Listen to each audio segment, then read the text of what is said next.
Hola, nosotros se supone que siempre estamos hablando de la ciudad y su arquitectura, pero hablamos de todo. Claro.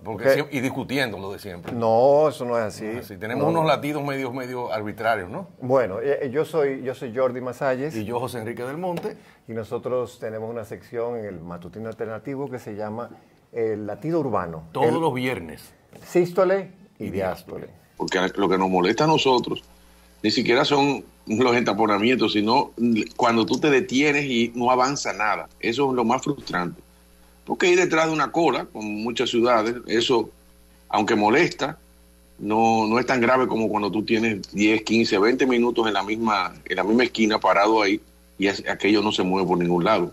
Entonces, ese tipo de situaciones es que las grandes ciudades van afrontando primeramente para ir elevando, aumentando el tiempo de traslación, que yo dije hace unos años aquí en este programa, en el Matutino Alternativo, que nosotros teníamos un promedio de 6 kilómetros por hora en los taponamientos de la hora pico. Pero eso tiene que estar ahora muchísimo más grave. Debe andar, yo, sin haberlo medido, simplemente por percepción, podríamos decir que andamos por los 3 o los 4 kilómetros por hora de traslación en las horas pico en el área metropolitana. Nos acaban de observar que este mismo tema, con Esperanza, lo tuvimos en noviembre. Exacto. De modo que no hay solución a la vista. Y con la inseguridad, aunque podemos tener la percepción nosotros, ya José Plasencia no tiene la percepción, sino la realidad. Pero con la inseguridad, en ese tiempo que nos detenemos para esperar que el agente nos dé paso, ahí puede venir un asalto y nadie nos va a socorrer, José Enrique. Nadie, no, incluso los motoristas que asaltan todavía no han puesto de moda lo que hay en otras ciudades, que es ir en vía contraria, es decir, venir en contra del tráfico. O sea, te asaltan y se van al revés. Entonces esas cosas, gracias a Dios, todavía no son comunes aquí. Pero cuando eso suceda, ya entonces no sabremos qué vamos a hacer, porque tú detenido ahí no tienes para dónde escapar. A propósito, también me sumo a la percepción, a la crítica a la percepción de que la seguridad ha mejorado mucho en el país, porque ayer precisamente la muchacha que nos da servicio en la casa fue también asaltada cuando iba a su casa, se retornaba a su casa, y no le pasó nada porque iban 3. Ella era la tercera, como una filita india que iban ya llegando a la casa, y entonces a quien agarraron fue a la que iba adelante, a la cual le entraron a golpes inmediatamente para quitarle las pertenencias y la cartera. La que trabaja con nosotros corrió para guarecerse. Y mientras tanto a la otra le dieron una paliza muy grande. Lo que yo quería comentar en ese sentido, un aporte dentro de lo que Jordi tenía preparado, es que las ciudades siempre están candidateándose, las grandes ciudades, para ser sede de estos eventos. Pero siempre hay que pensar que uno podría intuir que esas son inversiones que benefician a la ciudad y que las ciudades se enriquecen con estos grandes eventos. En principio, esa es la tónica, esa es la idea, con eso se vende, se utilizan estos grandes eventos para hacer transformaciones en ciudades urbanas, cosas que estaban en programa y que no se ejecutaban porque no había un impulso político. Entonces se hace una planificación para que estas ciudades se conviertan en sede de estos eventos que llevan una masificación de visitantes, ¿no?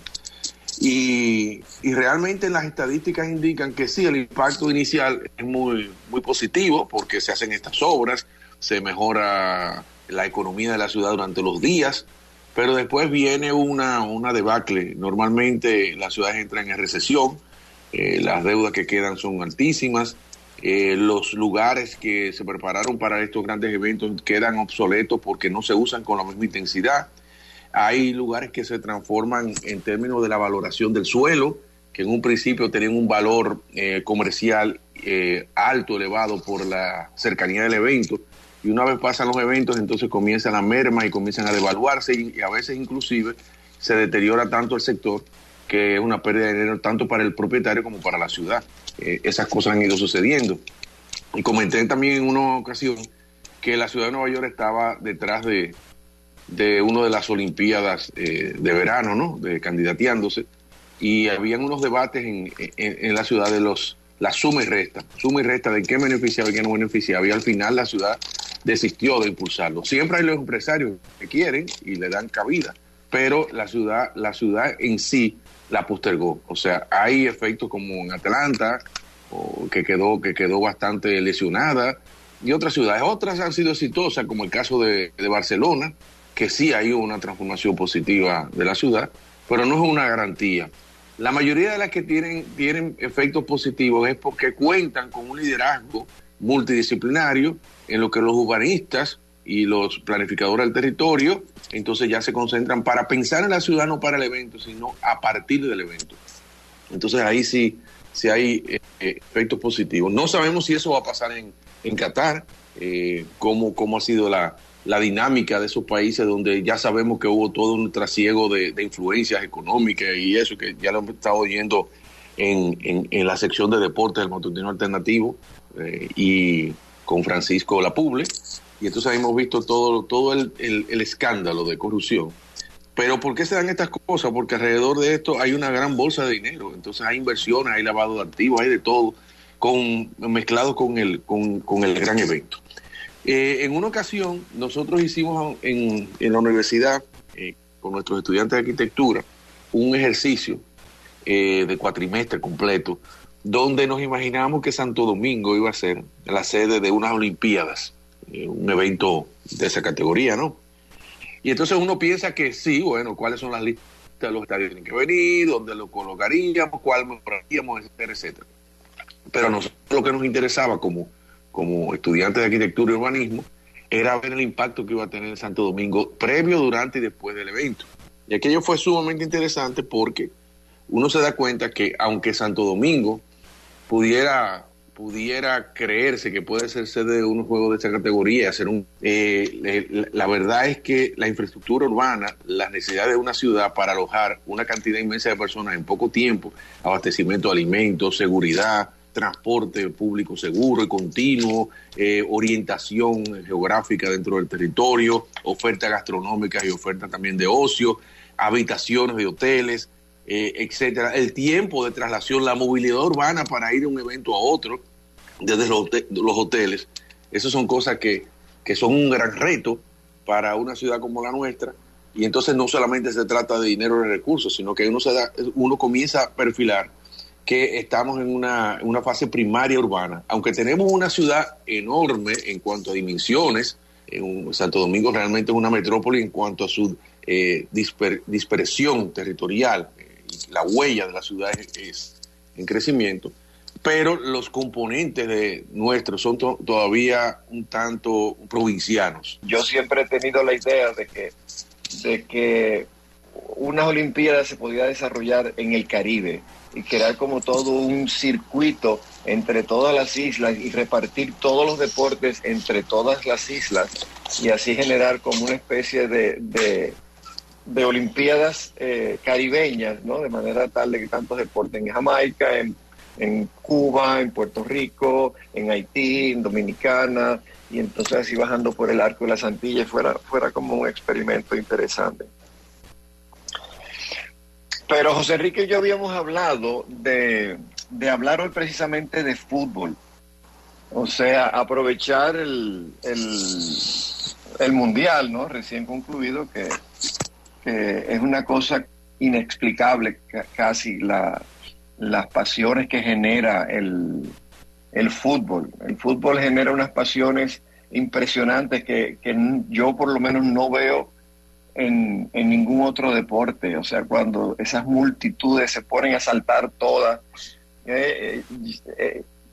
parece como casi unos bailes de bárbaros y yo pienso en los romanos y en los hunos y en toda esa gente saltando así, porque es como toda una pasión y toda una ansiedad que yo atribuyo básicamente tal vez a la escasez de los puntos que van determinando, o sea, lo que cuesta un gol. Un gol cuesta mucho tiempo, mucho trabajo. Estamos hablando de 2 tiempos de 45 minutos, es decir, 1 hora y media más los 20 minutos del receso. Estamos hablando de casi 2 horas con una ansiedad para esperar un gol. Entonces, esa ansiedad pues algunos fanáticos pues la distienden saltando y cantando y haciendo todo eso que vemos en la televisión, pero vemos que también llega a veces a los extremos de real barbarie, como los hooligans y toda esa guerra que incluso genera impedimentos de entrada a personajes a los estadios que están identificados, que tienen prohibido entrar porque son parte de esas bandas que generan todos esos problemas, ¿no? Y básicamente la idea de traer el tema era para hablar un poco de lo que es la seguridad física, perdón, la seguridad física en los estadios, y no solo en los estadios, sino también en todos los sitios en los que hay aglomeración de gente. Por ejemplo, el estadio Maracaná, que es el estadio de Brasil, el estadio más famoso de Brasil, posiblemente el más famoso de América, tal vez junto al Estadio Azteca de México. Fue un estadio que originalmente se diseñó para 200,000 personas, pero a lo largo de los años y todas las modificaciones que se ha visto obligado a sufrir, actualmente el estadio solamente tiene capacidad para unas 80,000 personas. O sea, imaginen, de 200,000 a 80,000, todo eso por los temas de seguridad. Recordemos que hace menos de 3 meses en Tailandia hubo una tragedia de un grupo de fanáticos en un estadio de fútbol que se tiró a la cancha y la policía con gases lacrimógenos trató de dispersar la multitud, y lo que generó fue una avalancha que generó más de 130 muertos, entre ellos 40 niños, o sea, que murieron aplastados. Y a raíz de esa tragedia el estadio va a ser demolido, precisamente porque no cumplía con los reglamentos de seguridad física. Y el tema es para que nosotros también tengamos un poco de conciencia de que cuando vamos a los sitios analicemos la seguridad. Yo estaba preguntándole hace un rato a Ingrid, el otro día fuimos a un sitio y no recuerdo ahora mismo cuál fue, que yo le decía, si aquí se arma un corredero, aquí hay una tragedia, porque donde estábamos no cumplía para nada con las regulaciones mínimas de seguridad que garantizara que todo el mundo pudiera evacuar a una velocidad y sin causar una tragedia.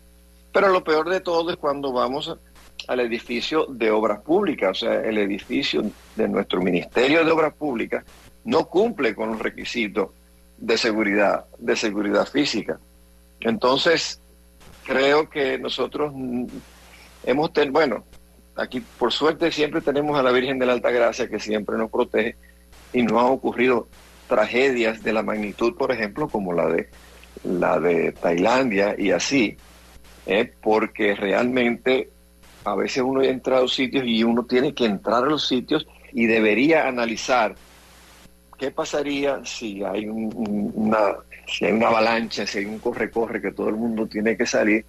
Y fíjate como, por ejemplo, el Maracaná se redujo a un 40% la capacidad, ¿no? Entonces debemos trabajar en serio el tema de la seguridad física.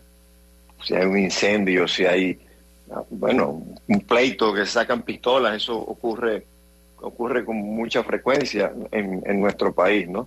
Gracias por estar aquí. Síganos en las redes sociales. Y suscríbete al canal de YouTube. Gracias.